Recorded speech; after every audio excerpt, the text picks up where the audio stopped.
Hello and welcome to DDOCast episode 93, recorded live on January 2020. I'm your host, Kaleva. Um, this week's screenshot, which was up, brought to you by Feta as they prepare for battle. That looks like it's from the Killing Time. Kind of a fun raid, a little intricate. Take a few months for me to kind of figure out what was going on there. But overall, I enjoyed it was a good time running it with the guild. When it's available, I like to.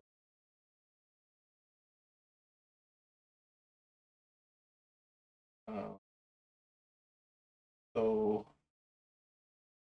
I'm new to this. I'm your host now, Kaleva.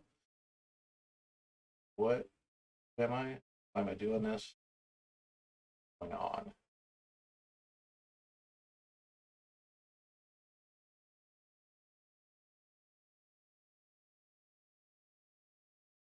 What's going on in the game? And you a preview one on the Monument that happened. Talk about that for a little bit. But first, let's cover some news and sales going. Store news. Sales 25% off Sovereign XP elixirs, 25% off Treasure Hunter elixirs, 5% off Greater Slayer boost, 25% off long lasting sustainability potions. These sales are good through January 6th.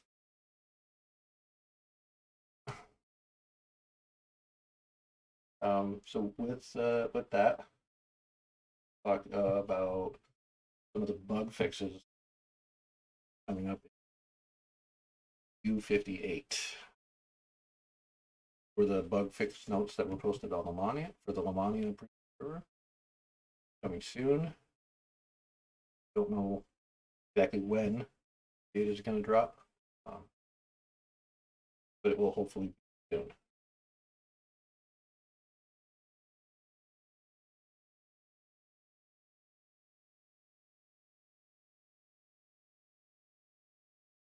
Afternoon, Pador. How are you?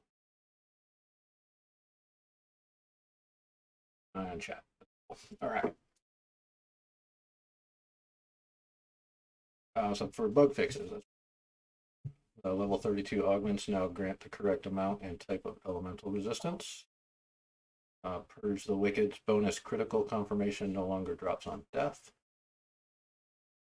Sorcerer's Eldritch Knight Capstone now provides its +2 Constitution. Wellspring of Power now shows the correct duration. Artificer Imbue now stays on through login/logout. Corrected text in Vile Chemist and Eldritch Knight. Made sure that the level 3 Imbue dice was spelled out in text. Corrected text in Sharadi, stay toxic, had a line about cold damage. Shifters should no longer see a duplicate feat under their shifter racial choice in the character sheet. Barbarians, Frenzied, Lurkers, first core no longer says duration permanent for no reason. First core of Tiefling and Scoundrel grants its +5 spell power again. First core of Tiefling and Tiefling Scoundrel grants its +5 spell power again. I read that one twice. I don't. All right, Primal Avatar, Mantle of Nature, Thorn now has its correct tooltip on the buff bar. Healing, repair, negative amp now only applies if you are actually healing from that damage type instead of if you are healing or taking damage from that type. Unquenchable Rage from Primal Avatar now does its intended effect. Luck of Aladra may now be used on friends. Divine Energy Resistance in Sacred Fist now correctly scales with Paladin level instead of Cleric level. Absorption effects are now calculated nicer so that things apply more predictably. We do love predictability in the game. The chat feedback for absorption items now gives you better and more accurate number. I know a lot of people use that for verifying the number crunching that they do, so that's a good thing. Negative energy burst no longer consumes spell resistance charges when cast by undead players. All right, that's very, very good. A large variety of cleric, favored soul, and paladin abilities may now be used while moving. The effects of smoke bomb are now correctly removed when you attack. Ameliorating strike from War Priest now correctly heals undead players. Always nice when things act the way that they're supposed to. The inventory heavy alert now has its correct text again. The shield specialty feat now grants its correct PRR. Picked some sound effects for raptors and other Isle of Dread creatures that had bit rates that were much higher than normal, in the hopes that it may fix an issue where the game client crashes in Isle of Dread for some players when sound effects are enabled. Then they asked players to test that if they were affected by it. I was not affected by it, so I don't know if that was fixed. I did see a couple of posts in the forum saying that they were still crashing in Isle of Dread with the sound on. Um, based on watching Cordovan stream yesterday, it's Fridays at 4. Said that it was a tough one for them to figure out, and they didn't want to ask us as players to test it, but they were kind of grasping at straws at that one. It sounds like from the sounds of it, and that pun was not intended. All right, moving on to gameplay changes for you. Or U58 Preview 1. The Smoke Bomb's spell point cost has been reduced to 6 spell points. The Destiny Feat Spirit Blades now has faster casting time, faster projectile speed, better homing. With Warlock, this ruffled some feathers, and some people were questioning the point of it. Based on some early number crunching, it seems to be a null upgrade, if you will. But we'll have to see how it all goes out, because some of this may be impacted later on with the third archetype for U50. So the base Eldritch Blast dice are now 1d8. Base Pack dice are now 1d6. The single target basic Eldritch Blast now scales with 125% spell power. Enervating Shadow Stance now scales with 150% spell power. All other Eldritch Blast shapes now scale at 100% spell power. The level 15 Warlock Pact special abilities now scale as if they were spells and are modified by bonus spell DCs. So, like I said, there's some good stuff. There's some stuff in there for Warlock that's changing. It's nice that they are coming back to Warlocks. Hopefully boost them up a little bit. We'll see how there's a third archetype that wasn't quite ready for Preview 1 coming out for the Warlock. So I think a lot of these changes are going to be based on how that archetype will interact with, and hopefully it just boosts Warlock as a whole. I like playing Warlocks. I like doing the Acid Blaster build using Cone Shape. I do really like Chain Shape as well, but Cone Shape is kind of the superior form when it comes to blasting. Rocket Robin Hood, how are you doing? All right, there's for under UI changes. There's a new gameplay option: show detailed chest information.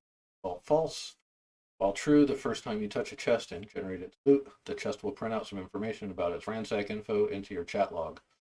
only you can see this info. That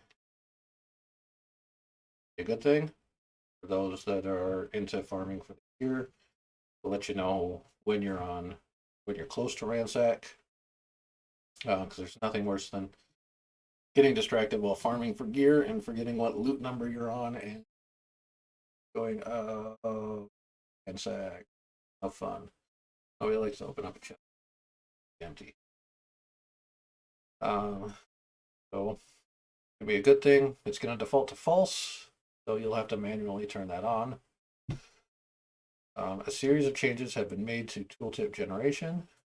The names of feats and enhancements are now bigger in their tooltips to make it easier to parse what they are. SLA tooltips now display spell info, such as their spell point cost, spell DC, spell school automatically. Certain aspects of enhancements no longer show in the tooltip, such as prereqs. If you own the enhancement and are looking via your character sheet, when hovered over in the tree, they will show their AP cost and prereqs as usual. So that's good. I use the tooltips, looking at some of the stuff. I can't remember it all because there's a lot. That's kind of a nice quality of life change there. This next one is a big one for a series of large changes have been made to how we display feats to players. All right, so character creation. Feats now display in neat categories that are easier to parse and sort through, which is yes. So ever to find that feat, leveling up, roll right past it. I did go on to Lamania and saw some of these changes. This one is nice. I really like the way that the feats are listed now. They're grouped logically, and it makes sense to me. I like it. We'll see how the community as a whole feels about it. The summary at the bottom and at the last stage in advancement shows you all feats without category views so that you just get a list of what feats you have without them being condensed underneath a click box.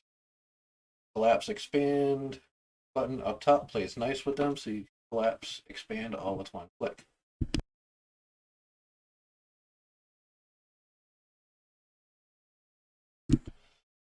Those are some nice changes.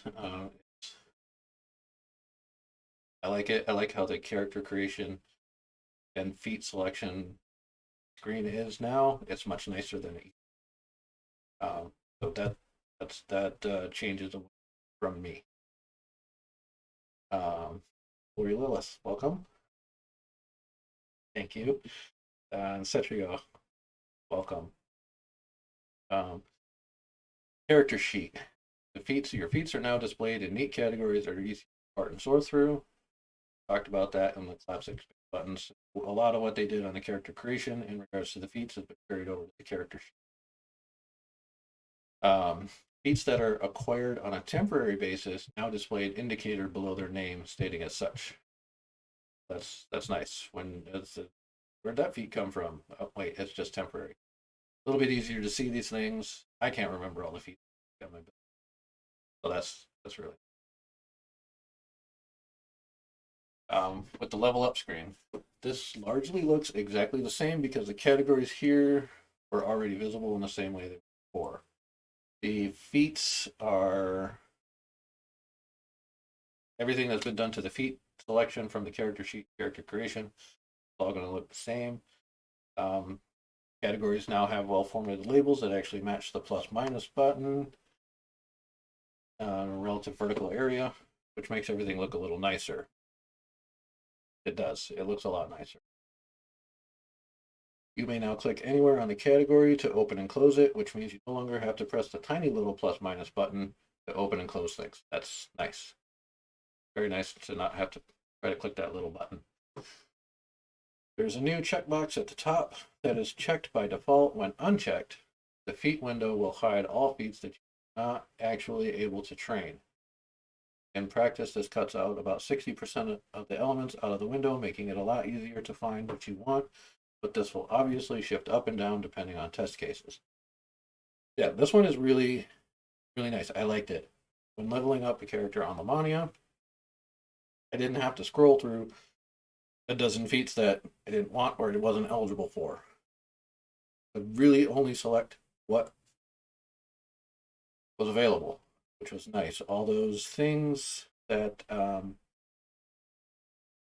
were there because you were always shown the whole feat list, super nice. Because now you're just shown it wasn't super nice that we were shown the whole feat list.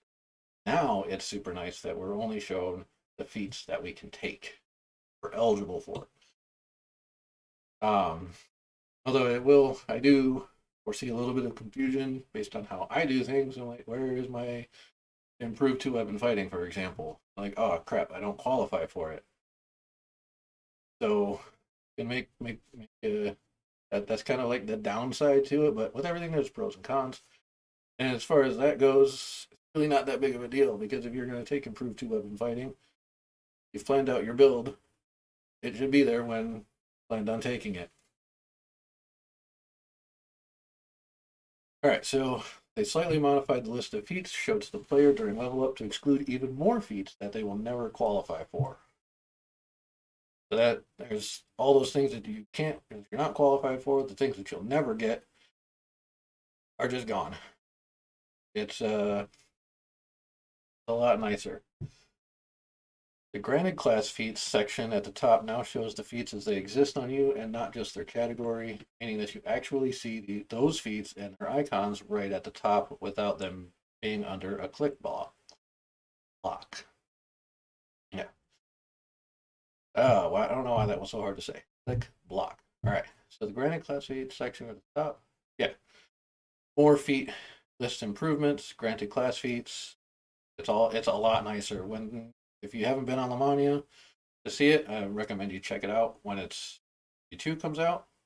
I don't know when that is, but um, I liked it. It was fun to see, great to see. Do love these quality of life. And as far as the feed swap screen, feats now display with the levels taken next to them at a glance, so it's easier to parse what level you took feats at. And that's important because if you took a feat at level 1 and then you went to swap it out later for something else, didn't remember that you took it at level 1, you may not meet the prerequisites for it because you took it at level 1. So now you'll see, hey, I did take that at level 1. I can't swap that out. I got to swap out this one instead. Um, Journals have a slightly more readable font and contrast. Nice. Bank crafting storage now has a sorting option: alphabetical A to Z or Z to A or legacy sort, quote unquote, the old way. Yeah, that's right, Cedra. We were talking about that earlier today. And reading through these release notes is what made me remind you of that. Um, so the bank crafting, that's the bank crafting tab for the bank. That being sortable ish now is nice because there's a lot of stuff in my crafting storage.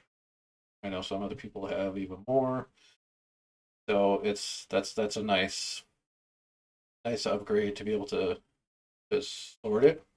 Would like to see the same search function or the text search function be there as well. Uh, Hopefully that's being worked on. Um, yeah, but at least alphabetical sorting, forwards or backwards, at the start. So, yes, I will confess. My name is Kaleva, and I am a pixel hoarder. I have a pixel hoarding problem, and I don't plan on stopping anytime soon. We need more storage space. Um, all right, so the preview one, known issues. An archetype was listed under the Warlock UI, but it wasn't ready. So hopefully we'll be seeing that soon. There are stub icons in Dark Hunter for Opportune Moment, Deathstalker, Hunter, Opportune Moment, Deathstalker, Hunter in the Dark, Player in the Dark, Snap Trap, Smoke Trap, Snap Trap, Dark Hunter's Enchantment, Death Attack description is missing. These were, this was U58 Preview 1, so they did say that everything wasn't quite ready. There was some placeholder art, and we saw that the first time the archetypes were released, so that was not surprising. But yeah, so with U58, they're going to get 2 new archetypes: the Blightcaster and the Dark Hunter. The Blightcaster is a Dark Druid. This one looks interesting. I'm not going to go through the whole thing of it because it'll take forever and nobody wants to listen to me. I'd rather just talk about it, to be honest. This one looks good. The Past Life, for me, it's kind of nice. I do have a couple characters that use acid as their damage type. So this Past Life, it is a, let me get it right. There it is. +5 acid and poison spell power. So for my alchemist, that's going to be nice, and for my warlock, that's also going to be nice. To get, triple stacked, 15 more acid and poison spell power. I think there was some testing done. Some of the stuff in for the archetype was broken or it wasn't working properly on Lamania just yet. Hopefully, all of that is fixed before it goes live. But we'll see. Overall, I do kind of like the concept of the new archetype of this druid archetype. It looks like it's going to be fun.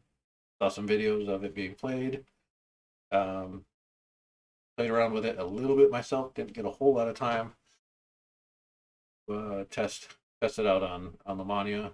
Do testing, playing around with it for, during preview 2, as well as the Dark Hunter. This will be a ranger archetype. This one, I know some people are excited about it because it adds trapping to the rogue. Rogue already has trapping. This adds trapping to the ranger, which is nice. I know a lot of people and me way back in the day would splash a couple levels of rogue in ranger builds for traps. So this is gonna be nice. I don't know if I'll really play it that much. Ranged combat isn't melee, isn't really play style. So we'll see. It looks interesting. I know some people are excited about it. There's thrower builds that have already been discussed for theory crafting. So that we'll see. Like I said, I did not actually go into Lamania to test this one. I did with the Blightcaster a little bit, but I'll look at it a little bit more along with the Warlock, which I'm really excited about. I forgot the name of it.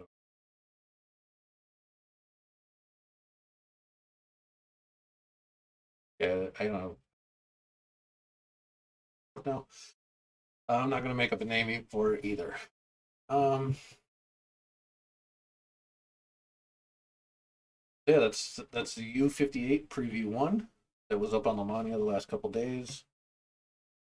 That U58, the new archetypes look promising. I like the new I like the idea of the archetypes.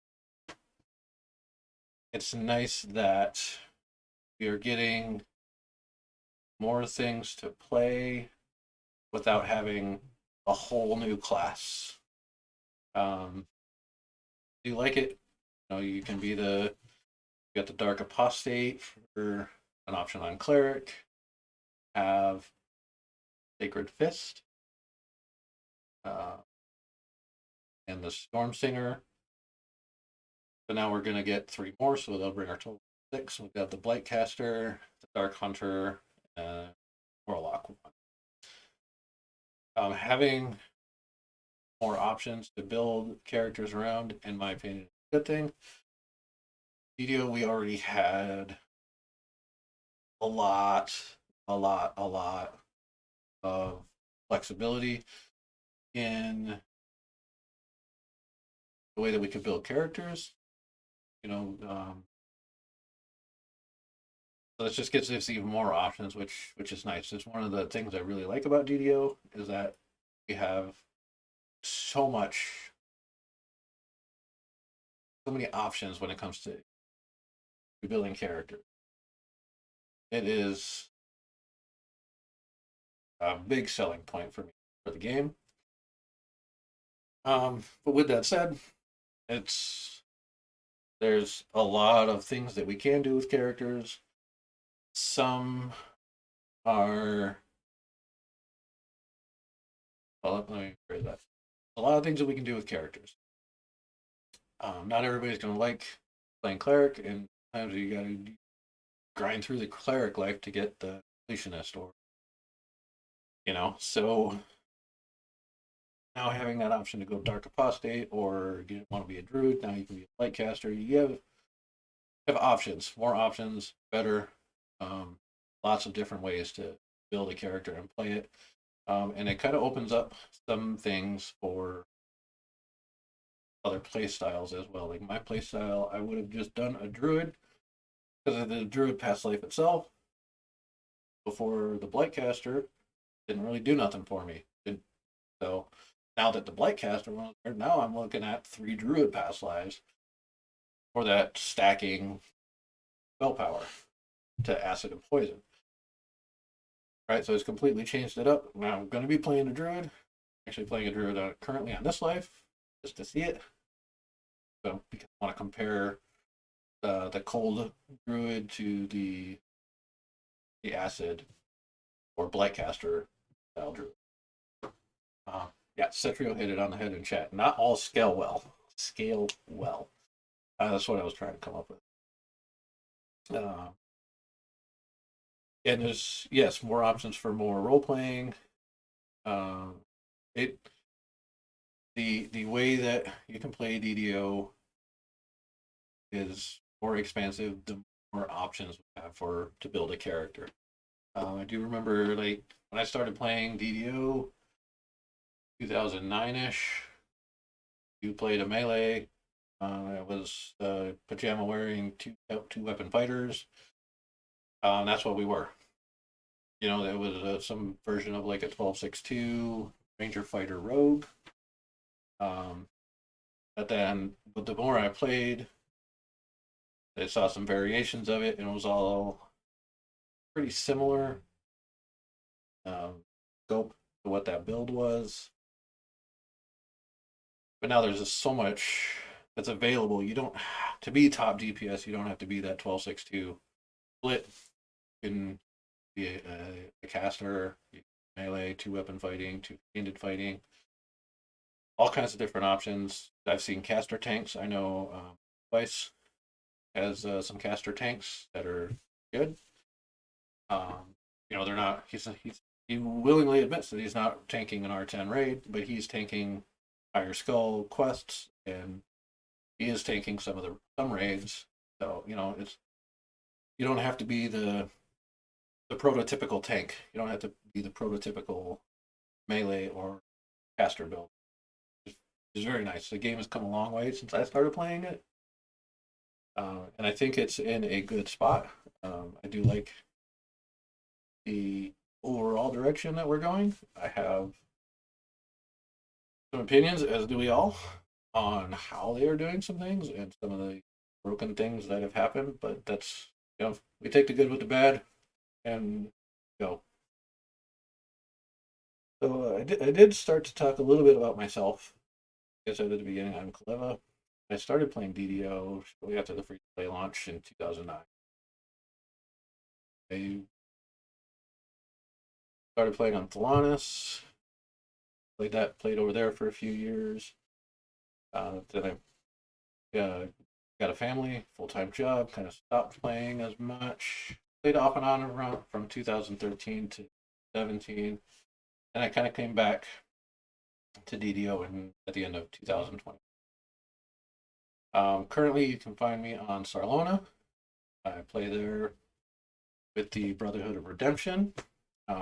Great guild. I love that guild. I love all my BOR peeps. They are amazing. Couldn't be happier in that guild. Um, so probably should have put this at the beginning. But why am I doing this? I love Dungeons and Dragons, and when I heard that Patrick was going to be stepping down and the podcast was going to go dark, I figured it was a good opportunity to do something fun, and always kind of wanted to do a podcast. Um, so seemed like a perfect opportunity, and hopefully going to be doing this show twice a month on Saturdays. Saturdays afternoons are time that works best for me. I know that's a little selfish, but if I can have that time where I can dedicate more time to the show, that would be better. I am slowly taking it over from Patrick. We're working together at this time, so I will be streaming here on the DDOCast Twitch channel, and then we will be right now the videos will be uploaded to the DDOcast YouTube channel, and also signed up with BuzzFeed to host the audio portions. So um, the audio portions of the podcast will be available hopefully on all the major podcast platforms.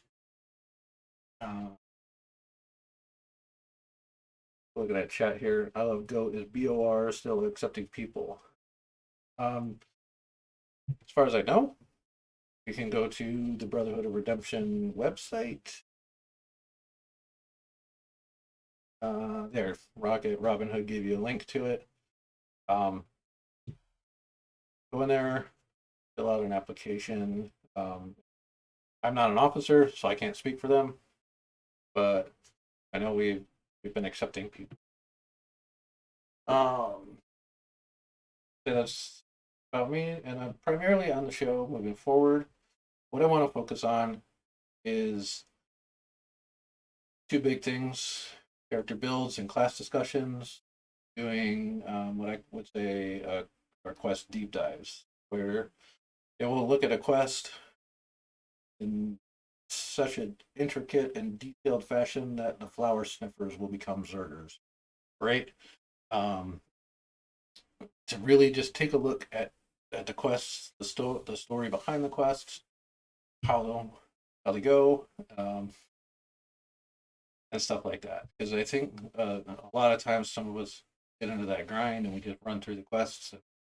There's a lot of little things that are put into quests on um, or in quests, like with Isle of Dread, there was the secrets, and there was that big community effort to figure out the optional in the raid, um, just stuff like that. And I'm not saying that there's other stuff littered throughout, but I want to investigate it. Let's see what else they have missed or just out there be learned in DDO. Um, the Codex storyline, that's fun. Um, it's probably might be one of the larger storylines in all of DDO right now, because you can basically play that from what level 3 Gatekeeper's quest in the harbor, that chain taking place in the Cerulean Hills, all the way through um, Legendary, really, if you want, with the Feywild and Isle of Dread. Or it kind of culminates with the Isle of Dread.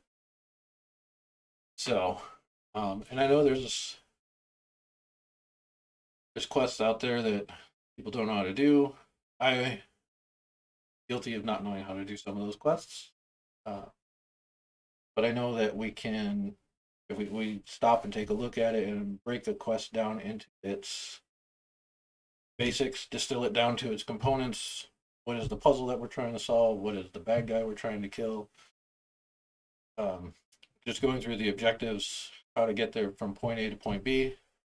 I think I'll hopefully open up some of the game to people who avoided quests like the plague or the pit. You know, I avoided that quest for a long time. I don't remember how to do it because it's been years, but stuff like that. The pit, it's not that bad of a quest once you learn it. Some people might even still hate the pit. Um, Even after they learn it, they just don't want to do it, which is fine because there's so many quests to do now. Um, it's awesome. I do really love DDO. Um, I love Go. Yes, I love Goat says that they avoid inspired quarter due to PTSD, and yes, that is the same reason why I avoid the cold chamber. Um, yeah, some quests we just have bad experiences in, and they put a sour taste in our mouth, and we avoid them. And that's fine. That happens. There are some quests that I just don't want to do again, like Cold Chamber. I would be perfectly happy living my life with never running Cold Chamber ever again. Um, but yeah, so we'll take a look at all the quests and do builds, dissect builds, look for synergies, and builds. A lot of stuff like that. Yep. Some events that are coming up. On Sarlona, there are the High Lords of Malkier. They host a place in his guild host teaching raids on Saturdays at 1 p.m. Eastern Standard Time. There are details in the Sarlona forums on that, on how to sign up. He also streams those to the DDO stream, DDO's Twitch page, which is really nice. It's a great thing that they're doing, and I know it's appreciated by a lot of community members. Snow Peaks is coming. I love Goat. I believe it is coming next week. Not entirely positive. It should be soon. If it's not next week, then the week after.